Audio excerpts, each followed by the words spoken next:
Assalamualaikum warahmatullahi wabarakatuh. Kembali lagi di pembelajaran online Bahasa Indonesia kelas 10 semester genap. Nah, untuk materi kali ini kita akan belajar tentang menganalisis unsur pembangun puisi.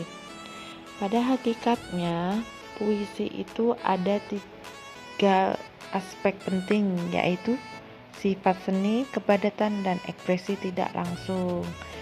Nah, pada hakikatnya kita sudah mengetahui bahwasanya puisi itu merupakan salah satu bentuk karya sastra yang kaya akan makna karena gaya bahasa yang digunakan ini berbeda dengan bahasa yang digunakan sehari-hari.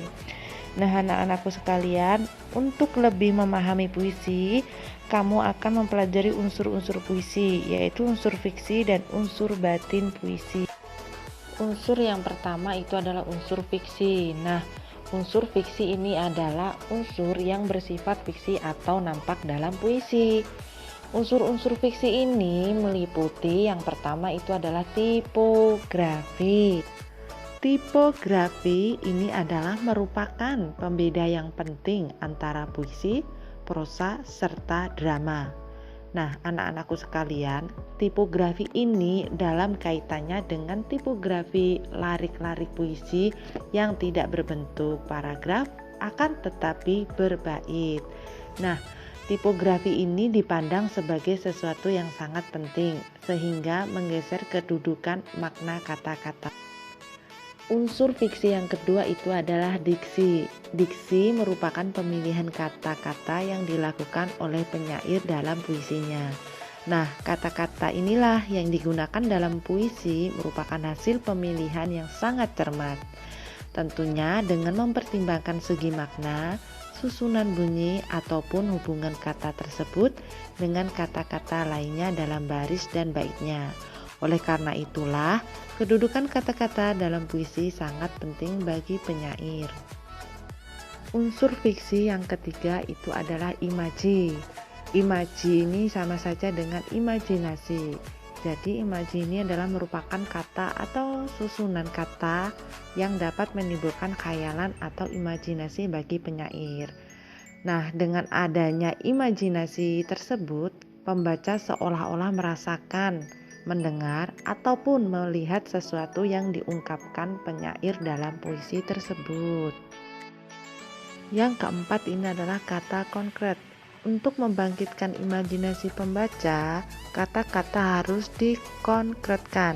Maksudnya kata konkret ini adalah diperjelas. Nah, jika penyair mahir menjelaskan kata-kata, pembaca seolah-olah melihat, mendengar, ataupun merasakan apa yang dituliskan penyair dan dapat membayangkan secara jelas peristiwa ataupun keadaan yang ditulis penyair. Yang kelima ini adalah bahasa figuratif ataupun majas.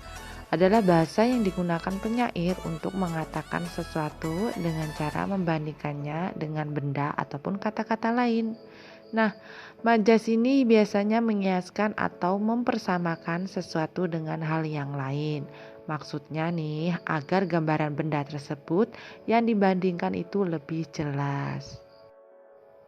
Yang keenam ini adalah rima. Rima ini adalah merupakan pengulangan bunyi dalam puisi.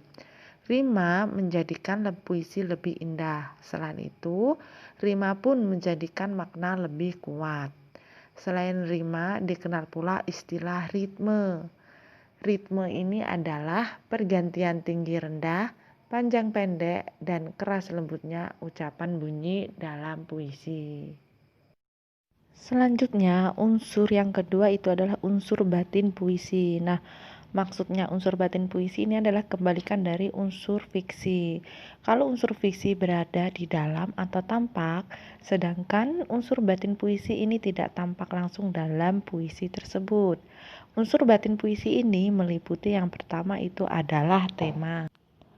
Yang pertama itu adalah tema. Tema ini adalah merupakan gagasan pokok yang diungkapkan penyair dalam puisinya. Nah, maksudnya ini adalah tema itu berfungsi sebagai landasan utama penyair dalam puisinya. Nah, dari tema itulah yang menjadikan kerangka pengembangan sebuah puisi.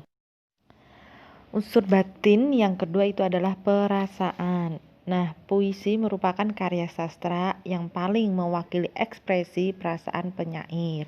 Nah, apa sih ekspresi itu? Ekspresi itu adalah raut wajah dan gerak tubuh yang menunjukkan perasaan pembaca puisi.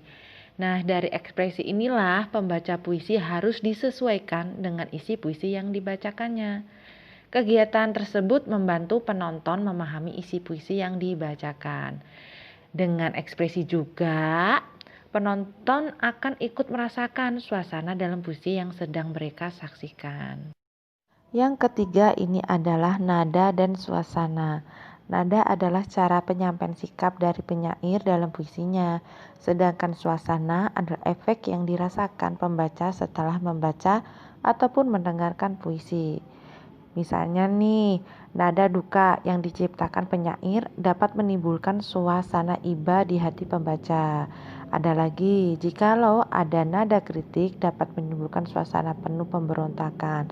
Dan jika ada nada religius dapat menimbulkan suasana khusyuk. Ini yang dimaksudkan nada dan suasana. Unsur batin yang terakhir itu adalah amanat. Amanat ini adalah pesan yang ingin disampaikan oleh pengarang kepada pembaca ataupun penonton ataupun pendengarnya. Adapun terdapat beberapa cara untuk mengungkapkan pesan, yaitu secara eksplisit dan implisit. Kalau eksplisit itu secara langsung, sedangkan implisit itu secara tidak langsung. Itu yang dimaksudkan dengan amanat. Sekian pembelajaran hari ini, terima kasih. Dan untuk anak-anakku sekalian, tetap jaga kesehatan serta patuhi protokol kesehatan ya. Kita jumpa lagi di pembelajaran selanjutnya. Wassalamualaikum warahmatullahi wabarakatuh.